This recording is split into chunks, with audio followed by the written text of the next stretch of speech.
The Social Security Administration only pays $255 for your funeral and final expenses whenever you pass away.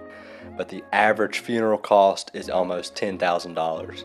So how are you going to come up with the almost $9,745 more to cover your funeral expenses? That's what we're going to look at today. 5 different ways that you can pay for your funeral.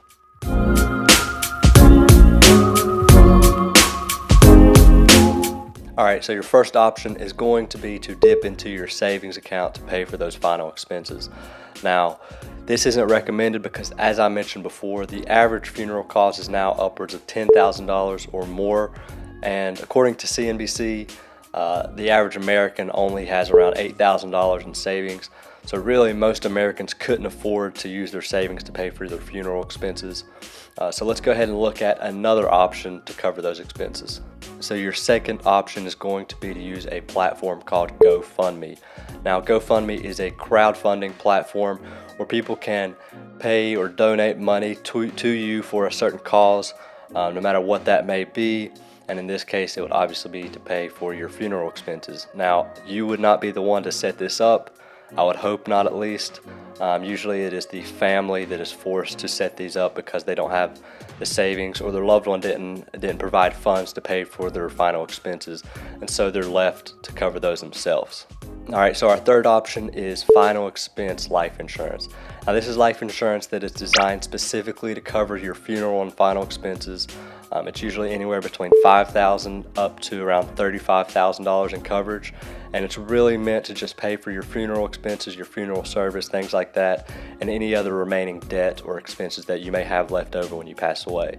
Now, this is a really affordable and great option for those that are looking for a way to cover their funeral expenses and they don't have the savings to pay for it with cash. So if you're looking for a great way to cover your funeral expenses, then look into final expense insurance. Alright, so another option is a prepaid funeral plan. And now this is really going to vary based on your location and your funeral home.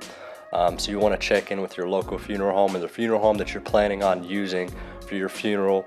Ask them what kind of prepaid burial plans they may have, because a lot of them actually might be similar to the final expense life insurance plan. You definitely want to ask questions, ask the funeral director questions about what type of prepaid burial plans they have in place.